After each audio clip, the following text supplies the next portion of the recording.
DJ PK, and it's time to welcome David Smoak back to the show, host on 365 Sports in Waco, Texas, covering the Baylor Bears. Our spring football tour takes us to Baylor. David, good morning. How are we doing in Salt Lake City? We are doing well. One thing we don't get to do, though, is watch a lot of spring football. Everybody's worried about the transfer portal and getting players poached and ripped off by other schools. Do you know as much about Baylor as you used to, or are you finding the coaches there are worried about poachings? I was actually today doing a workout, and a trainer who's from Texas, who went to Texas A&M, said they're losing, and I mean this. This is someone who's all in on it, but losing more and more of the being able to watch somebody go from a redshirt freshman or a non-scholarship, or just watching them grow up, and you get attached to them a little bit because you know them. And now by next year, half the guys on your team are gone, and 2 or 3. Maybe another dozen or 2 are in, and that's when somebody who doesn't cover it like we do, that is a fan of the sport but is just kind of tired of it. I think there's a lot more out there than we think. I know that I don't dig into the depth chart like I have it in front of me every day. There's so much movement, and it is hard to keep up with, but I still love the game. Now the question is, can the powers that be get their you-know-what together? Because that's another problem. Not only the transfer portal, but everybody wants to argue about a turf war, about who gets what. Well, one of the things that I don't think Baylor has to worry about, obviously the quarterback is back, and so are 4 O-line starters. I think Barrington, the kid from BYU, he's the only guy who doesn't return. So it looks like quarterback and offensive line, you've got many returning players there. That should be a big-time strength.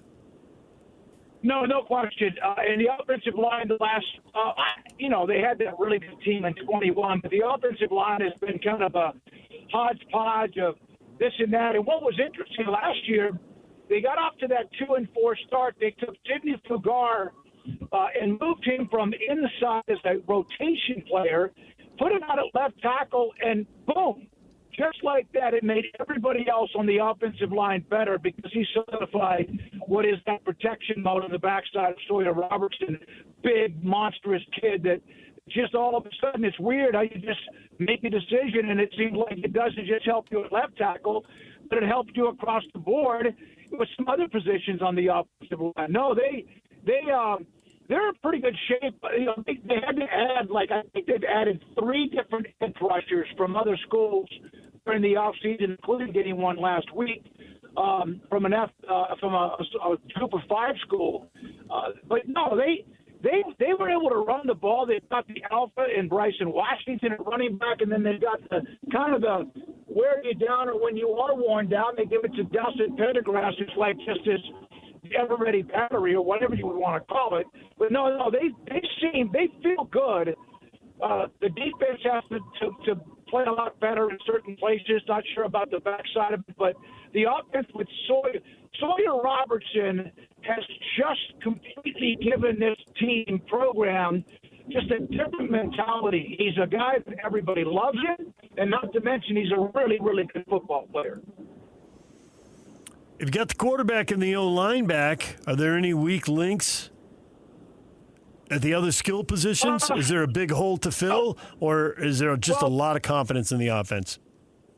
No, they feel like they're going to be able to be very, very productive, but they did have one little setback, and it's a kid named Ashton Hopkins, a wide receiver that played at Texas State, who was a pretty good receiver for them last year. Their best receiver, undoubtedly, is Josh Cameron.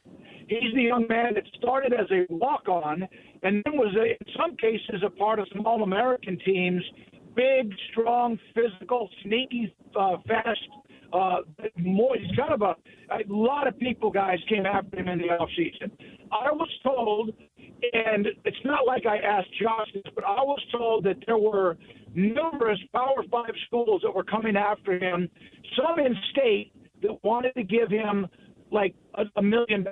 They were going to offer him to be able to play. He's gone from a non-scholarship to an All-American type candidate to a guy that now pretty much had people giving him, or at least offering him, a lot of money, but he stayed loyal to Baylor.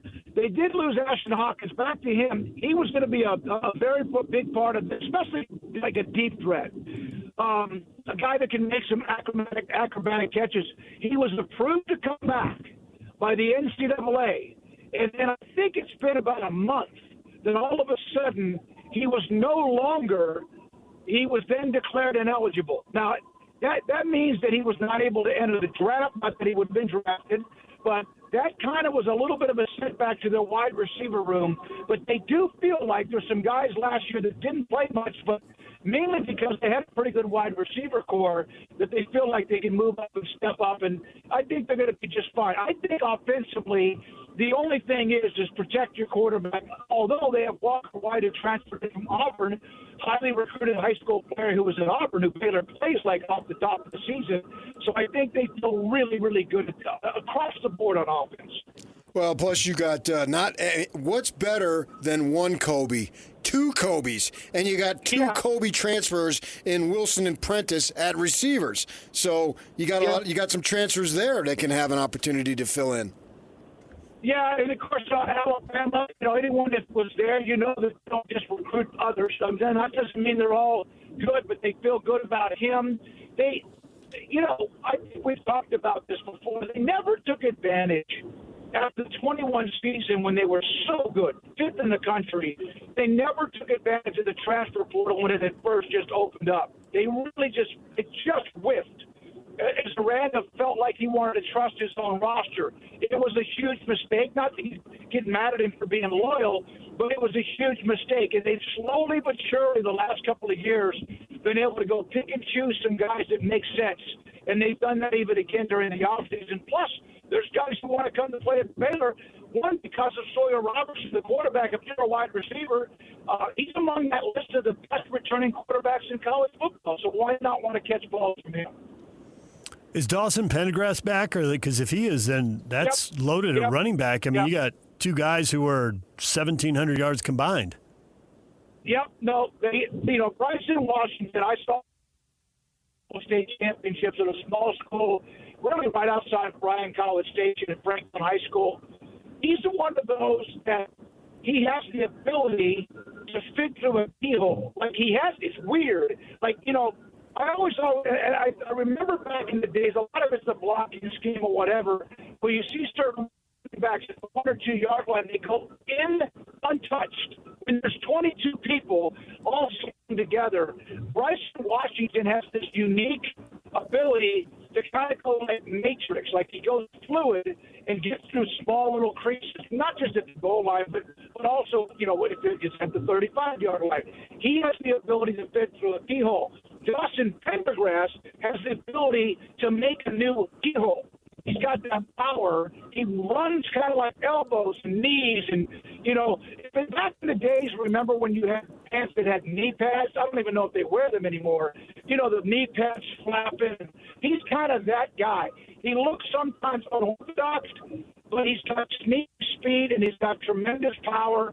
And he is a perfect offset to what Bryson Washington can do.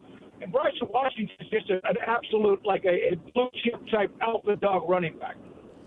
7 starters back on defense. You lost 3 linebackers in Jones, Randolph, Linton, but you hit the transfer portal. You got one from Fresno, one from Oregon, one from Florida International, and Thomas, all Big 12 linebacker returns. So you're going to have some new blood with a pretty good player returning. Yeah, no, they do. They lost. They did lose. Like Matt Jones, the linebacker, was kind of the leader of that team, kind of a guy that was in and on every play, very quick. He was not at the level of what they had back with Bernard and Petrie, who are now getting their second big contract in the NFL. But he was kind of the guy. They went into the one player they feel like they had to get, as I said, they had to get some guys off the edge. They had to be able to put pressure on the quarterback.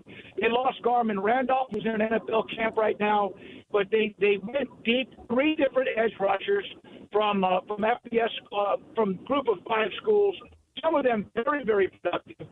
I think offensively, and Aranda, remember now last year he took over the play calling. I think with the second year of Aranda now being able to do that again and getting players that he truly wants, that he thinks will fit what he does, what he should do all the time, whether he or not, they feel really good. The backside last year, they need to make some plays. LSU tore them up. Now, Nussmeier is a fantastic quarterback. LSU beat him up pretty good in the bowl game. It was a high-scoring game, and LSU just had better weapons against that secondary. There's a kid, Caden Jenkins, a junior, who was a freshman All-American. He made the freshman All-American team. I thought last year he just kind of was there. They need him. He was a turnover. He created a lot of turnovers 2 years ago, including a scoop and score for a touchdown in a game at UCF to turn that game around. They, I believe, are going to lose injury to Devin Turner, who's a starting strong safety. They feel like he had a chance to be an all-conference type player. I believe he might be out for an extended amount of time. That hurts them. But overall, just because it's another year of a team, sometimes you get guys coming back, but they weren't very good. I think this year the guys coming back were good. They were just young and raw in the secondary, and I think they've improved on that with a couple of additions there too. 5 of the top 10 tacklers were safeties. Have they sorted themselves out, or is that still a battle?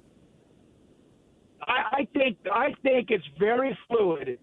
I think their secondary is very fluid. I think that what they wish they could do is have like 8 to 9 guys, right? They're just constantly in rotation.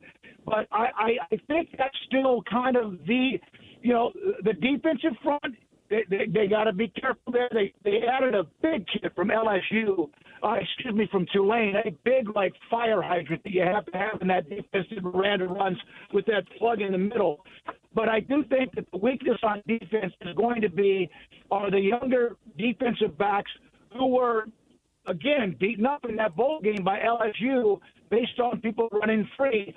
Are they a year wiser with the experience, or are they going to still have the same problems because they're still the same player they were as that season ended? I'm going to try to say it. I think it was from Texas A&M. Talmanau Upepe. Yeah, him. Yeah. 380 pounds. Yep. 380 pounds in the middle. 6'3", 380. Yep. Oh, my goodness. Yeah, if you'll remember, it was Siaki Ika was at LSU.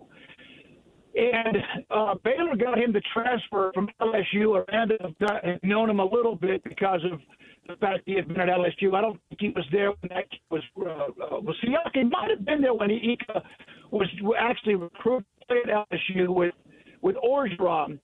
And they got him to move over, and he gave them what they needed. Now, one of the biggest issues there is that Brendan Bennett is a local kid. He played down in Killeen High School, Ellison High School, which is down near Fort Hood, about an hour south of Waco. He transferred to Florida. So they lost him. Dave Roberts, who's now at the University of Florida, recruited him when he was out of high school. He was a guy that if he was there, he would be their starter. They need bodies inside. No, I don't even care if you're like Georgia, Alabama, Texas, whatever. They're always even still looking for the dudes inside because that's really where, to me, the games are won. And Baylor win the portal, get the bid, 380. Now, the biggest concern, Ika was I think he made a couple of fringe All-American teams at Baylor. The problem with that is how many snaps can they go? I mean, think about it. How many snaps can he go a series or two? Does he need a breather? So that's one of the biggest concerns when you have a big guy like that who can maybe eat up the middle of or take up bodies of space, but at the same time, how many snaps can he play? So you got to have 2 or 3 of those. But he is when you look at him, he looks bigger than what even you think at about 365 or 380. Yep. You're not that far away from, you are, but you aren't that far away from Texas Tech. There's been a lot made about all the oil money flowing through that program. Now, Baylor, it seems like Robertson's just a huge drawing card. If you don't have the most money, if you hit on the right quarterback, does it matter that you don't have the most money? What is the What is the feeling as they build this Baylor program? I mentioned that they didn't take advantage in 21 success of the portal. Then they have started to do a much better job of that. They really have.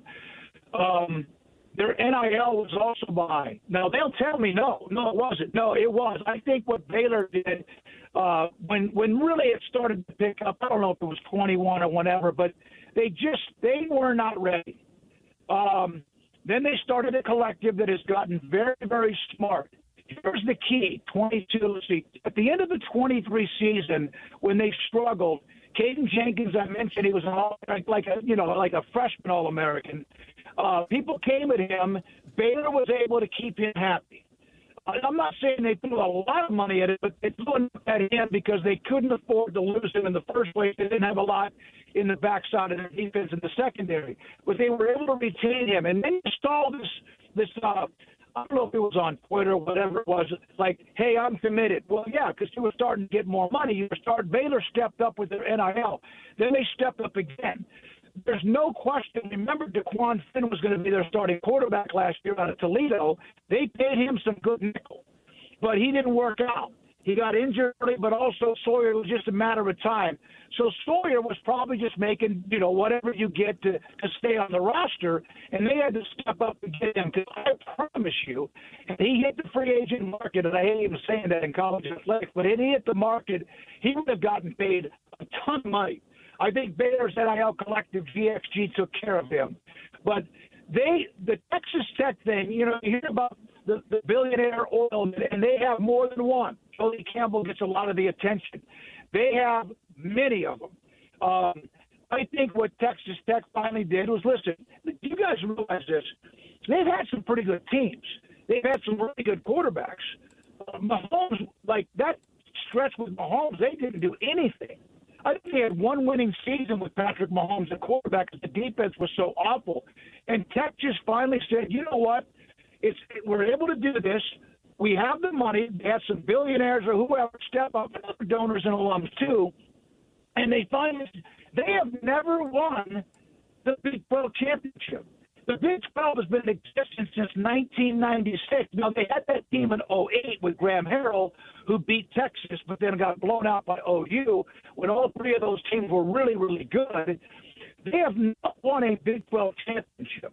Baylor won 3 in, 2013, 14, and 21. They played in 2 other championship games. Other TCUs played for a national title. I'm talking about in the state of Texas, here in the state of Texas. So they finally just said, we're going to go build this thing. We're going to go build it. Joey McGuire's recruiting better, but they're also going to build it by making sure they maintain what they have and going out and getting what they can. Now, Texas Tech fans get a little bit sensitive to that. They get a little bit sensitive, but so what? If you can do it, do it. Doesn't matter how you acquire the talent. Look, but it's not like Ohio State or Texas or Georgia or Alabama aren't doing it. Don't feel bad because you're able to use the NIL money or have the financial support. Take advantage of it. The question is, if they put it and go almost all in like they have the last couple of years and it doesn't pay off, then what? What do? Do you just keep knocking on the door, or do you try to do something a little bit different? Joey McGuire, I know him incredibly well from the time he was a high school coach up in the Dallas area. Then he was at Baylor.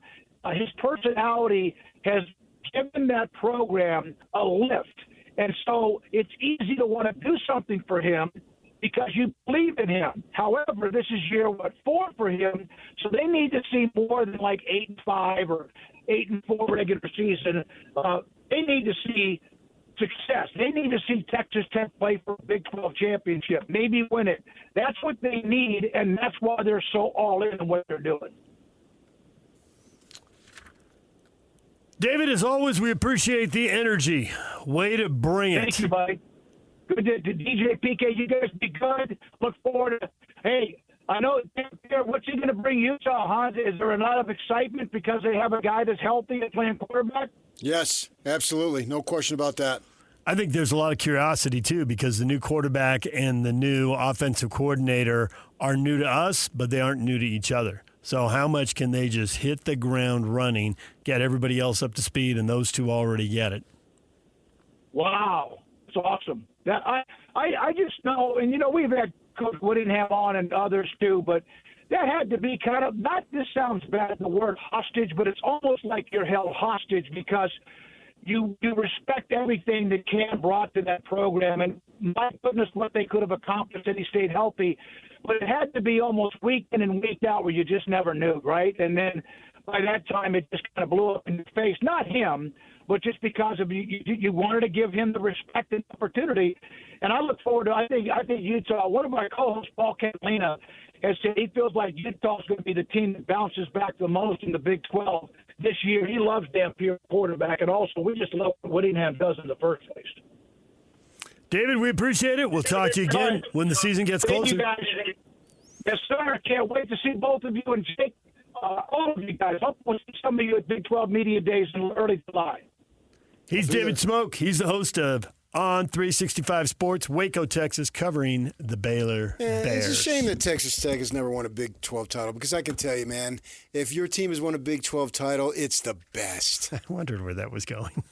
It is simply the best. Yak, is that the vacation rust right there that I didn't see where that was going right away? I would understand to have your team win the Big 12 football championship. So. I would not understand. No. I mean, pretty happy when Rocky Long gave us a little taste of glory. Those days are gone, but it was fun. I mean, it is the sweetest taste of all. This is really the first time he's ever pulled this out on us. It's manna from the heavens. Well, this specifically, but he has basked in the Sun Devil glow before. I mean, I can't explain it. And I'm talking to people who have no idea, so how could they understand it? DJ and PK, when we come back, everything you missed in this show, next. Stay with us. Accessing. This is Hans Olsen and Scotty G. Joining us now, Ian Fitzsimmons. Hans, Crazy Wings, George's. Did you hit it? I didn't get to hit it, man. We ended up at the Brazos Grill. I got their chicken fried steak, but they did have these thing called the armadillo balls at the Brazos River that was really good, but it's not the Crazy Wing. Can you go ahead and just lift hands saying they did have these things called armadillo balls, which were really good? I feel like Chevy Chase in the movie Funny Farm. You polish off that plate and you break the record. Stand back, everybody. The record falls tonight. Now, there's a man who knows when he's got something good in his mouth. On that mic drop, bam, done. Catch Hans and Scotty weekdays from noon to 3 on 97.5, the KSL Sports Zone. 90F Slacker Radio headlines brought to you by Trajan Wealth. Call Trajan Wealth today, your local trusted financial fiduciary, 801-899-7600, or visit their website at TrajanWealth.com.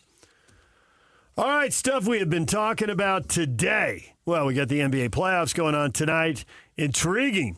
The Knicks and the Pacers playing a couple of wild games. Both teams had a game one, completely blew it, and the other team came rallying with a spectacular rally. They've both done it to each other. It's 2-1. It's game four. That's when the series gets pretty interesting, PK. The wiggle room is starting to go out here. Got to have the W. I feel a little tension tonight. Oh, yeah, absolutely. It's a major swing. Momentum was, then it's lost potentially. Momentum was lost, but then you got it back. Do the Pacers respond the way the Thunder responded? That was a good response from the Thunder. They messed up game three. They got themselves blown out. It's 2-1, but they grind out the game four win. I think that was a game three that played to their advantage. Hey, they shot the lights out of the ball. Way to go. Congratulations. Yeah. It's going to happen in an NBA team. So they still have 2-1 and the law of numbers favors us. They didn't really do anything that got in the way of themselves losing. A little different here because Brunson did not have a big game and the Knicks won game three. Well, I mean, you can spin it any which way. How in the world can Towns repeat that performance? I mean, what is he? MJ, Larry Bird here? He's not that good, but he had it going on. You New York. Oh, my gosh, we tripped over ourselves 2 games in a row. We're not going to let that happen again. We've learned from that. When we get down into the crunch time, we're going to be so focused, blah, blah, blah, blah, blah.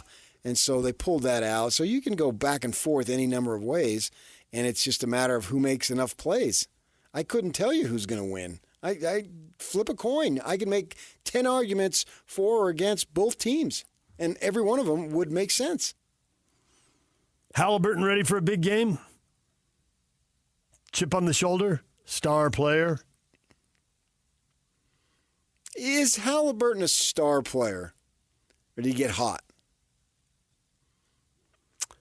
The ultimate example of that is Jeremy Lin. Yeah, there's more there than Jeremy Lin, but there is. yeah, I understand that, and because his hot was more, and I've read a thing about this that off-season injury wasn't right the first part of the season, so it's more than a hot streak. Is he still a star? But a half season, is he an emerging star who's had a big half year and then we'll announce it? Like SGA has now statistically stacked 3 of these seasons together. He's a star. Right. Is Halliburton a star? No, not yet.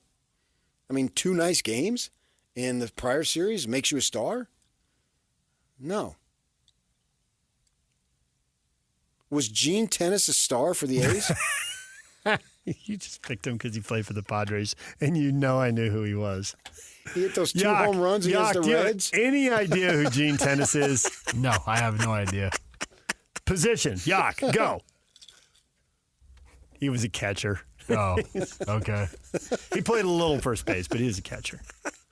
Just trying to get his bat in the lineup. Was Gene Tennis a star? No, he was not a star. He was the guy who had 2 home runs in the World Series. He had a hot streak. He was. And the Padres paid him a little bit of money, and he showed up. So he was a nice player, but yeah, he had a couple big games. Yeah, okay. Ed O'Bannon had a great NCAA tournament. Right. Was he a star? Was he a first-round pick? Well, he was, but was he worthy of it? Probably not. Nope. So I'm not ruling out Halliburton's greatness, but I'm not assigning him greatness just yet. I'm not labeling that. That's the great thing. He's 25 years old, and he's figuring it out. He'll prove it on the court. Right, Maybe he is. Maybe he's get on my back, boys. I'm Reggie Miller. I'm showing the choke sign. I'm this generation's Reggie Miller. Maybe so. That's fine. That was outrageous. Yeah, game 1. I might want to back off a little bit on that. And I don't know if you choked when the ball hits the back of the rim, goes 15 feet in the air, and drops through the hoop. Well, you didn't choke on that shot, but you couldn't get the ball in bounds. You couldn't get an offensive rebound. Could not get a stop to save your life. When you they had one clutch 6 consecutive threes down the end went. Yeah. Nembhard hit 5 of them. Okay, you had it. If I'm the Knicks, I have a lot of confidence. A lot still to be written. If I'm the Pacers, I have a lot of confidence. Yeah. I do wonder if Brunson's due the big game. He's hard to keep down, and maybe they can do it. Maybe they got enough size and length that they can, but not always, but he often seems to find the way. He's a crafty dude. He is. He finds space where many people think there isn't any. Many men eat, but Fu Manchu.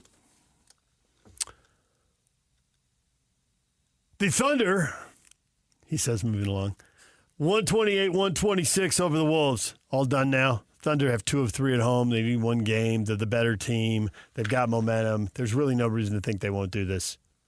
Can you concoct a story that the Wolves get off the deck and do this? You're asking me for concoction right now? Yes, I am. I'm not very good at concoction. You concocted plenty of things. Yeah, but that was in college. Yeah, it's been a while. You're rusty. You're off your game. It would work, depending on time of night. SEC Commissioner Greg Sankey, not committed to any particular format. If you could lobby Greg Sankey, is there one format you would tell him, Greg, this is obviously the way to go? Greg Shuddy. I mean, come on. You want all the power? You want all the money? Okay, sure. But yeah, you're going to ruin the it. game that way. Yeah. It does seem like the automatic bids are not as much about getting all the teams in the field because they think they'd get that anyway, and I think they know they'd get that anyway. But it's more about trying to create another valuable weekend where you have big teams playing each other. 3 versus 6 for a spot in the playoff. If you lose this, will you get in? And I think it's they're just already big. That time of year is zenith for college football. But they think they can make it bigger. At what expense, though? So everything has a cost. Yep. True story. Right. And they've already watered down the conference championships, and people are playing easier schedules and tougher schedules. And there's Ohio State had a way harder schedule than Indiana, but Indiana finished in front of Ohio State. Yeah, conference finals, the Big 12, yeah, okay. It was good this year. It was good because of the way it worked four-way out. tie. Yeah. And you wouldn't want to anoint someone the one seed based off of some formula on a four-way tie. That would seem outrageous. But other times, like I think when the 9-0 team plays the 6-3 team, the dumbest conference tournament in the history of conference tournaments is baseball. Because baseball is such a random sport. Mm-hmm. The best team in MLB loses 60 times in a year. Anybody in a one-game basis, anybody can beat anybody. But that's what determines an automatic bid. That seems so stupid. But they do it anyway, so be it. After you've just played how many conference games? 20-ish, whatever. Baseball seems so dumb to have a conference tournament game, and it's not like people are flocking to it the way they might do. But UVU just won there, so it's a good idea. Good for them. But to your point, there were 6 teams separated by 3 games. So you knew when you put them in a tournament, you're putting them all in a hat. There's no dominant team here. They had 2 teams tie. But if that's what they want to do, so be it. I'm just careful. I would be careful of them, SEC and Big Ten. But then you get the country. Oh, let's give Ohio State a number 1 seed. They finished 4th, and you're going to give them a bye. Do we really want it that top heavy? Can't we just go the conference tournament gets the automatic bid, and that's it?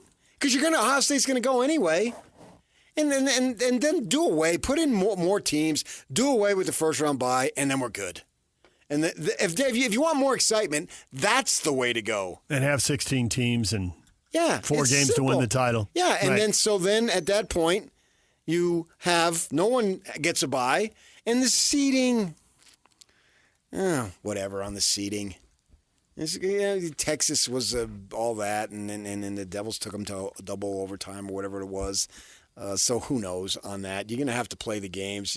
You can't have everything be 100% fair for everybody where everyone's going to say, yep, I sign off on that's great. And you just forget that. And you do all the changes, and that would change everything, would it? Because ASU was 15 and Texas was 2 at the end of the regular season, and maybe not after the conference title games. Right. They could have met anyway. Yeah. I think just make sure you're not destroying programs and destroying fan bases and destroying whole sections of the country. And college football is not a thing in the Northeast. You've told us that, your personal experience living there, but if people don't believe you can breed 20 different people writing that. And they got all the numbers to back it up. It's a fact, right? It's not debatable. It's been a fact forever. And they're close to blowing off most of the western half of the U.S. So if you want to make it more regional, have it South versus the Great Lakes, knock yourself out. Truth be told, I didn't really become a college fan until you moved to ASU. Actually. And you were out or in? Until I moved to California. Because they were way into it. And it was SC. And UCLA. What about mine? Yeah. Then I said, yeah. Well, I'm going to plant my feet and put my hands on my hips. And then we everybody won. else is barking at work. I'm going to bark. And my first year over there, they win the conference and go to the Rose Bowl. I became untenable. Now everyone believes you. You say stuff and it's true because literally a coach at AD looked you in the eye and told you, and then you come on and say it and people don't believe you? Yeah. Then it became now everyone believes you. Everyone's running their mouths about SC, so I might as well run my mouth. I remember I came in after they beat them in the day, and I came in, I had to work that night, and guys were telling me, don't you say a word, shut up. You've already won. Yeah. That's not that because I had so much pro football in my blood growing up. And that's what it was about. It was pro football and Notre Dame, and that was it. DJ PK, it's 97.5 The Zone. Your feedback next. Stay with us. And it's all over almost here. Don't go nowhere. DJ and PK, it is time for your feedback. How good have these NBA conference finals been? David, I'm disappointed in the last 2 games, but overall they've been pretty good. Why would you be disappointed in the last 2 games? What are we talking about? They're getting better. Well, the last 2 games. Well, same series, or just the last 2 games? He just said last 2 games, so I just took it as the last game in the East, the last game in the West. Well, the last 2 games I think are good.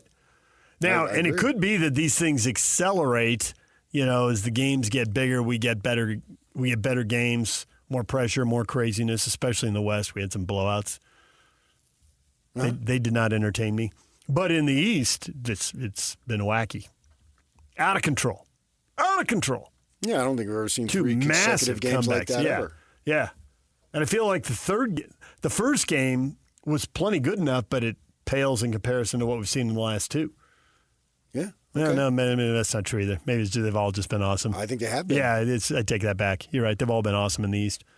So, Brian, they've been pretty good. I'd like to see the Pacers pull an upset. Yeah, I would only go with pretty good, just downgrading for the Western blowouts. Yeah, I don't know that New York was favored, were they? I mean, maybe they were. Go by maybe seed, the gamblers they were, but I don't know. They're 3 seed, 4 seed. They're separated by 1 game in the standings, and to me, it just feels like a toss-up. Exactly. But maybe in true gambling parlance, there's more people in New York than in Indiana, and fans bet with their hearts. So if New York's favored, I would get that. But to me, it's they both pulled stunners in the second round, and now, good luck. It's toss-up city here. It is. Which is how the games have been. Right. As a fan, the way I like them. Melody, very physical games. I've enjoyed them. I'd love to see Rudy and Mike move on to the finals. Doesn't look like it's going to happen, but I wouldn't mind it either. That would be fun. Either way. I just think that, OKC can send a statement through the league. Boys, of all places, it's going through OKC. Right. Title town. Yeah. We'll see. You never know. I mean, there's been one and dones. There's been semi-dynasties. I thought the Thunder had really had a good thing going last time, and they went to the finals, and I was all prepped for them to win the title, and you're like, don't count on it. And sure enough, they broke it up. But they got one more chance after that. But I think they're younger and better. Do you really, really believe in Durant, Harden, and Westbrook being the man? No. No, it was Durant was the one I believed in. And Durant, as the man outside of the Warriors, hasn't gotten it done. Yeah, I know, and he had Steph Curry there, so you can really be the man. You can be 1 and 1A, but you're so loaded. It takes the pressure off. I may argue that the league, I believe, has the most talented players in terms of just cumulative number, but I don't know that we have a super team out there to get in the way. Of the Thunder? Mm-hmm. Oh, yeah, we don't. Right. Yeah, period. There's not a super team out there. That's why there have been 6 champs in 6 years, and we can all run down the list of, well, this team's really good, but, and there's always a but. And when you get to the super team category, there's no but. The Warriors were a super team, and there was no but. The Warriors were really, really good, and we tipped it off. We knew they were going to the finals, and we knew maybe LeBron could pull off a miracle, and other than that, the Warriors are going to win it. I think if you go back, you've had the Lakers, the Celtics, Detroit had a moment, Lakers again, obviously Bulls, Spurs, Warriors, and that's it.